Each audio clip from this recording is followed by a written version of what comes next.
Example number 4, show that relation R in the set 1 2 3। तो हमें एक रिलेशन दिया है on the set 1 2 3, capital A है, इसके ऊपर रिलेशन डिफाइन किया है वो है 1 2 3, और वो जो रिलेशन है उसमें ऑर्डर पेयर दी गई है 1 with 1, then 2 with 2, then 3 with 3, 1 2 and 2 3। ये हमारा रिलेशन है। और हमें क्या प्रूव करना है? रिलेशन जो है वो रिफ्लेक्सिव है बट सिमेट्रिक एंड ट्रांजिटिव नहीं है, ऐसा प्रूव करना है। तो सबसे पहले बात करते लेते हैं रिफ्लेक्सिव का मतलब क्या। तो रिफ्लेक्सिव में हमें क्या प्रूव करना होता है?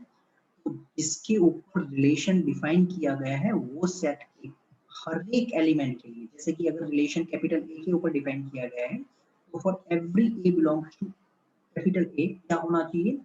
ए का इटसेल्फ के साथ पेयर कैपिटल आर में मतलब रिलेशन में होना चाहिए। तो यहाँ पर हमारे पास कैपिटल ए जो है सेट है जिसके ऊपर रिलेशन डिफाइन किया गया है, उसमें क्या कौन से एलिमेंट है?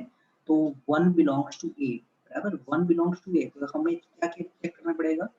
1 का इटसेल्फ के साथ पेयर मतलब 1 1, तो डेफिनेटली वो आर में दिख रहा है, तो 1 को तो कोई इश्यू नहीं है। बट हमने यहाँ पर क्या बोला है? For every element. तो कैपिटल ए में एक और एलिमेंट है 2, तो 2 बिलोंग्स टू ए, उसके लिए भी क्या होना चाहिए? 2 का इटसेल्फ के साथ पेयर 2 2, तो वो भी आर में दिख रहा है, मतलब सेकंड एलिमेंट को भी कोई इश्यू नहीं है। 3 है तो 3 बिलोंग्स टू ए, उसका भी इटसेल्फ के साथ पेयर मतलब कि 3 का 3 के साथ ऑर्डर पे, तो वो भी आर में है, तो बिलोंग्स टू आर। तो हमने क्या किया? हर एक एलिमेंट का इटसेल्फ के साथ पेयर हमने चेक किया, तो वो तीनों जो एलिमेंट है इटसेल्फ के साथ आर में जो ऑर्डर पे है वो प्रेजेंट है। इसका मतलब यहाँ से हम क्या लिख सकते हैं? तो जो आर है वो रिलेशन है वो रिफ्लेक्सिव हो जाएगा, बराबर। तो रिलेशन आर इज रिफ्लेक्सिव, ये तो रिफ्लेक्सिव हो गया। अभी सिमेट्रिक में क्या होता है? तो सिमेट्रिक में हमें क्या चेक करना होता है? अगर एक order pair A B capital R का मेंबर है, इसको फ्लिप करने पर मतलब कि बी ए, ऐसी जो नई पेयर आएगी वो भी आर में होनी चाहिए, बराबर। और ये भी किसके लिए होना चाहिए? कैपिटल आर में जितनी ऑर्डर पेयर है वो हर एक ऑर्डर पेयर का फ्लिप वापस अंदर आना चाहिए। तो अगर हम स्टार्ट करते हैं कैपिटल आर के सबसे पहली पेयर 1 1, तो उसको फ्लिप करेंगे तो वो तो 1 1 इटसेल्फ ही बनेगा, तो 1 1 को कोई इश्यू नहीं है। 2 2, अगर हम सेकंड ऑर्डर पे 2 2 की बात करते हैं तो उसका फ्लिप वो भी अंदर प्रेजेंट है, बराबर, वो इटसेल्फ ही होगा, तो उसको भी प्रॉब्लम नहीं है। फिर हमने देखा 3 3 का ऑर्डर पे, तो 3 3 का अगर हम फ्लिप करेंगे तो वापस वो 3 3 ही बनेगा, तो वो भी तो कैपिटल आर का ही मेंबर रहेगा। अब हम आए हैं 1 2 ऑर्डर पेयर पर।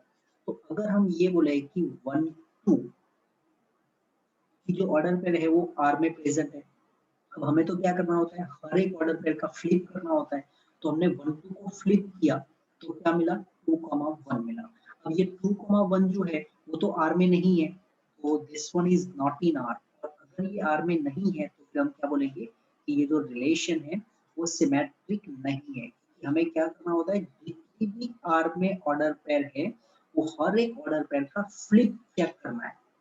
अगर वो आर में प्रेजेंट है हर एक ऑर्डर पेयर जो आर की मेंबर है उनका फ्लिप अगर आर में अगेन प्रेजेंट है तो ही हम सिमेट्रिक बोलते हैं। तो यहाँ पर हमने ये तो बता दिया कि रिलेशन जो है वो सिमेट्रिक नहीं है। अब बात करते हैं ट्रांजिटिव की। तो ट्रांजिटिव में हमें क्या करना होता है?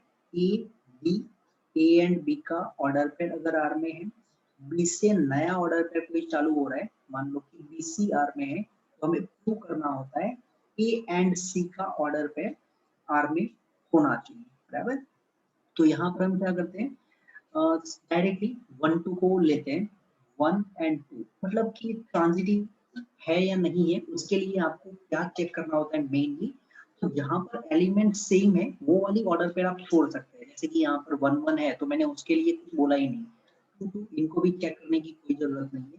3 3 जिस ऑर्डर पे दोनों एलिमेंट सेम है उनको चेक करने की जरूरत नहीं है। आप क्या करो? जिस ऑर्डर पेयर्स में दोनों नंबर डिफरेंट है ना उधर स्टार्ट करो।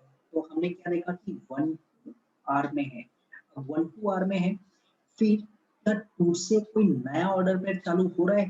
तो 2 से नया ऑर्डर पेयर तो एक तो 2 2 दिख रहा है एंड एक 2 3 दिख रहा है। बट जैसा मैंने रिपीट किया थोड़ी देर पहले बोला मैंने, टू ये ऑर्डर पेयर को देखने की जरूरत नहीं है, क्यों? क्योंकि यहाँ पर तो दोनों एलिमेंट सेम है, तो इसको भूल जाओ, सिर्फ 2 3 के लिए चेक करो। तो 1 2 बिलोंग्स टू आर है, फिर हमने 2 3 इन दोनों को देखा, तो 1 2 है, 2 3 आर में है, तो हमें ट्रांजिटिव के लिए क्या चेक करना पड़ता है? तो ए सी चेक करना पड़ता है। तो यहाँ पर 1 2 एंड 2 3 ट्रांजिटिव बनाने के लिए 1 एंड 3 का ऑर्डर पे आर में होना चाहिए। तो हमने देखा 1 3 तो आर में दिया ही नहीं है, बराबर? तो 1 3 आर में नहीं है, सो नॉट इन आर। और अगर ये ऑर्डर पेयर आर में नहीं है, तो फिर हम क्या बोल देंगे कि ये जो रिलेशन है वो ट्रांजिटिव नहीं है, बराबर? So this one is not transitive relation. Example number 5, show that relation R in the set Z of integers. तो यहाँ पर हमें सेट दिया है Z, बराबर? सेट ऑफ इंटीजर्स है, और given by R equal to set of order pair A B 2 divides a minus B, मतलब a एंड b का ऑर्डर पेयर हम R में लिखेंगे कब? अगर a एंड b का जो डिफरेंस है वो 2 से डिविजिबल है, तो 2 डिवाइड्स a माइनस बी। हमें प्रूव क्या करना है? It is an equivalence relation. But सबसे पहले ये जो 2 डिवाइड्स a माइनस बी है, इसको लिखने के और भी तरीके हैं, वो देख लेते हैं। तो 2 डिवाइड्स a माइनस बी ऐसे लिख सकते हैं, या आप ऐसे भी बोल सकते हो कि a minus B is multiple of 2, बराबर? ये जो ऊपर लाइन लिखा है उसी को लिखने के तरीके, तो मल्टीपल ऑफ 2 ऐसे भी बोल सकते हैं। कई बार इसको ऐसे भी लिखते हैं, a congruent to b, a congruent to b फिर मॉड्यूलो 2, बराबर? इसको बोलते ऐसे हैं, a congruent to b modulo 2। मतलब क्या होता है? तो इसका मतलब है a minus b is multiple of 2। तो ये एक जो लाइन लिखी है 2 डिवाइड्स a माइनस b, इसको आप a minus b is multiple of 2 ऐसे भी लिख सकते हैं, या तो a congruent to b modulo 2 ऐसे भी लिख सकते हैं। तो ये तो क्वेश्चन को लिखने का तरीका हुआ। हमें प्रूव करना है ये रिलेशन जो है वो इक्विवेलेंस है। तो सबसे पहले हमें प्रूव करना पड़ेगा कि रिलेशन रिफ्लेक्सिव है। तो रिफ्लेक्सिव के लिए हम ये जो रिलेशन है किसके ऊपर डिपेंड हुआ है? जेड के ऊपर। तो हमने एक जेड में से नंबर लिया, let small a belongs to Z. Reflexive का मतलब क्या है? इटसेल्फ के साथ पेयर।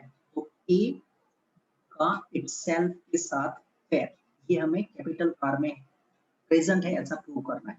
अब ये जो a minus B is multiple of 2 लिखा है, इसको अगर हम मैथमेटिकल सिंबल में लिखेंगे तो इसको आप a minus B is equal to 2 into m ऐसा लिख सकते हैं, बराबर? a minus B is multiple of 2 means 2 into one number, बराबर? ये जो नंबर होगा वो कहाँ से होगा? तो it is definitely from Z. तो a कॉमा a है। अब a कॉमा a के लिए सबसे पहले हम क्या चेक करेंगे? तो a माइनस ए। अब a माइनस ए होता क्या है? तो 0। तो 0 जो है वो डिविजिबल बाई 2 है, या तो वो मल्टीपल ऑफ 2 है। तो a minus A equal to 0 is divisible, बराबर? यहाँ पर वर्ड में चेंज कर रहा हूँ, डिवाइड्स है, मल्टीपल है, डिविजिबल है, अलग अलग लिखने, मतलब एक ही लाइन को लिखने की अलग अलग तरीके हैं। तो a minus A equal to 0 is divisible by 2, बराबर? ये तो सही है कि a माइनस ए क्या होता है? 0 होता है, एंड 0 जो है वो डिविजिबल बाय 2 है। ये जो हमने लिखा है वो ट्रू है, और अगर ये ट्रू है इसका मतलब क्या हुआ कि a का इटसेल्फ के साथ जो पेयर है वो कैपिटल R का मेंबर हो जाएगा, और कैपिटल R का मेंबर है तो इसका मतलब जो रिलेशन है वो रिलेशन रिफ्लेक्सिव हो जाएगा। तो R इज रिफ्लेक्सिव, ये हमारा रिफ्लेक्सिव का काम हो गया। अभी हम सिमेट्रिक चेक करेंगे। तो सिमेट्रिक में शुरुआत कैसे करनी है? तो हम एक ऑर्डर पर एक्सेप्ट करेंगे कैपिटल आर के अंदर। तो हमने लिखा let A B belongs to R. अब A B belongs to R इसका मतलब क्या है? तो A B belongs to R इसका मतलब A minus B multiple of है। तो इसको आप क्या लिख सकते हैं? A minus B is multiple of 2। A minus B is multiple of 2, या तो a minus B is divisible by 2 ऐसा भी बोल सकते हैं। अब a माइनस बी अगर मल्टीपल ऑफ 2 है तो इन दोनों का एडिटिंग इनवर्स मतलब कि b माइनस ए, पोजीशन हमने चेंज कर दी, a एंड b की पोजीशन चेंज कर दी तो वो b माइनस ए हो जाएगा। एंड जो b माइनस ए है वो भी क्या हो जाएगा, तो b minus A is also multiple of 2।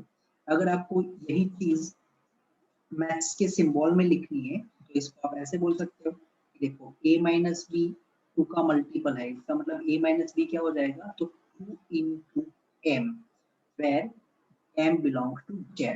अब यहाँ से अगर मैं b माइनस ए फाइंड कर लेता हूँ तो b माइनस ए कितना हो जाएगा, तो दोनों साइड हमने क्या किया, मान लो माइनस से मल्टीप्लाई कर दिया तो b माइनस ए हो जाएगा 2 इंटू माइनस एम। अब 2 इंटू माइनस एम है तो m अगर z में है तो फिर माइनस एम भी कहाँ पर जाएगा, z में जाएगा, तो b माइनस ए भी 2 इंटू समथिंग है बराबर 2 इंटू 1 इंटीजर। इसका मतलब क्या हुआ, b minus A is multiple of 2। तो पोजीशन चेंज करने पर भी वो 2 का मल्टीपल होता है, इसका मतलब b a की जो ऑर्डर पेयर है वो r का मेंबर है। तो यहाँ से हम बोल सकते हैं कि जो r रिलेशन है वो सिमेट्रिक ही हो जाएगा। तो रिलेशन r इज सिमेट्रिक। अब बात करते हैं थर्ड मतलब कि ट्रांजिटिव। तो ट्रांजिटिव में हमें लिखना कैसे होता है, तो सबसे पहले तो हम ऐसे बोलेंगे कि मान लो a एंड b का ऑर्डर पेयर r में है, फिर एंड नया पेयर हमें b से स्टार्ट करना पड़ेगा, तो b एंड पीछे नंबर लिख देते हैं c and bc belong to r। तो हम ab एंड bc r में है ये एक्सेप्ट कर रहे हैं, तो क्या करना पड़ेगा, a और c का ऑर्डर पेयर r में है ये हमें प्रूव करना पड़ेगा।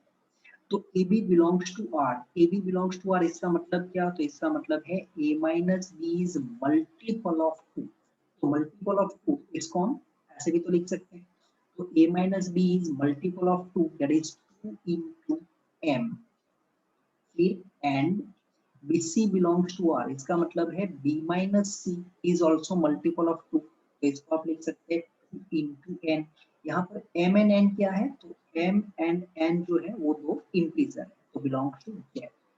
अब ये जो दो हमने कुछ इक्वेशन टाइप लिखे हैं, यहाँ पर A माइनस बी 2M है, B माइनस सी 2N है, इनके ऊपर हम एल्जेब्रिक ऑपरेशन करेंगे और एल्जेब्रिक ऑपरेशन करने के बाद हमें क्या चाहिए, A C का ऑर्डर पेयर मतलब कि A माइनस सी चाहिए। तो यहाँ पर हमारे पास A माइनस बी है, इधर हमारे पास B माइनस सी, अगर हम इन दोनों को ऐड कर लेते हैं तो हमें A माइनस सी मिल सकता है कि हमें AC का ऑर्डर पेयर चाहिए। तो AC का ऑर्डर पेयर इसका मतलब कि A माइनस सी आना चाहिए हमारे पास, तो हमने दोनों को ऐड कर लिया, तो A माइनस बी फिर प्लस B माइनस सी। तो राइट साइड में A माइनस बी मतलब क्या है 2M प्लस B माइनस सी का मतलब क्या है, तो 2N। लेफ्ट साइड में माइनस बी एंड प्लस भी कैंसिल हो जाएंगे तो हमें क्या मिल जाएगा, A माइनस सी मिलेगा। राइट साइड में हम 2 कॉमन निकाल देते हैं, तो 2 कॉमन निकालेंगे तो M प्लस N। अब ये हमें देखना है कि ये जो राइट साइड है क्या वो इंटीजर है, तो देखो M कहाँ पर लिखा था हमने, Z में से, N कहाँ से लिखा था, तो वो भी Z में से लिखा था। तो अगर M एंड N Z में है तो फिर उन दोनों का एडिशन भी कहाँ पर चला जाएगा, Z में जाएगा। और 2 इंटू एम प्लस एन है, तो 2 इंटू एम प्लस एन है इसका मतलब ये 2 का मल्टीपल है, m plus N belongs to z होता है एंड ये 2 इंटू एम प्लस एन है मतलब इवन नंबर है। तो यहाँ से हम ऐसे बोल सकते हैं ऑर्डर पेयर ए एंड सी ये जो है वो R का मेंबर है, तो यहाँ से आप ऐसे बोल सकते हैं जो रिलेशन R है वो ट्रांजिटिव रिलेशन है। तो अभी तक हमने प्रूव किया रिलेशन जो है वो रिफ्लेक्सिव है, सिमेट्रिक है, ट्रांजिटिव भी है। तो अगर relation reflexive, symmetric and transitive होता है तो उसको इक्विवेलेंस रिलेशन बोलते हैं। R is an equivalence relation। R is an equivalence relation। अब यहाँ पर एक सेंटेंस मैंने बोला कि a minus b is even, बराबर, तो इसी लाइन को लिखने का ये भी एक तरीका निकल गया कि a एंड b का ऑर्डर पेयर कब अंदर लिखेंगे, तो जब दोनों का डिफरेंस इवन होगा। अब ये क्वेश्चन हमें क्या सिखा के जा रहा है, क्या ये एग्जैक्टली इसमें से हम जनरलाइज क्या कर सकते हैं, तो हम ये बोल सकते हैं कि अगर कभी भी हमें रिलेशन डिफाइन करके दिया गया है, बराबर, रिलेशन डिफाइन करके दिया गया है जेड पर, ऑन जेड रिलेशन डिफाइन किया है और वो रिलेशन डिफाइन करने के लिए अगर ऐसा क्वेश्चन में दिया है कि ए एंड बी का ऑर्डर पेयर अंदर लिखना है, कब, तो ए माइनस बी इज डिविजिबल, या तो मल्टीपल, जो भी वर्ड यूज कर सकते हैं, a minus b is divisible, ये पूरा वर्ड नहीं लिखा है, a minus b is divisible by m, बराबर, डिविजिबल बाय कोई भी नंबर, जैसे कि यहाँ पर 2 दिया है, ऐसे वो 3 4 5 -2 -5 कुछ भी दे सकते हैं, accept 0। a minus b is divisible by m, ये जो m है वो 0 नहीं है, बराबर। तो अगर ऐसा कभी भी रिलेशन दिया जाए तो ये जो रिलेशन होता है वो ऑलवेज इक्विवेलेंस रिलेशन होता है, बराबर। इस टाइप का जो भी रिलेशन होता है वो हमेशा इक्विवेलेंस रिलेशन ही बनेगा। जैसे कि यहाँ पर हमने 2 लिखा है, वो 2 की जगह पर आप m मतलब 3 4 5 m कुछ भी ले लो, बस वो इंटीजर है और वो 0 नहीं है, बराबर। तो वो हमेशा इक्विवेलेंस रिलेशन रहेगा। ये छोटे छोटे एमसीक्यू के लिए हेल्प कर सकता है। ओके।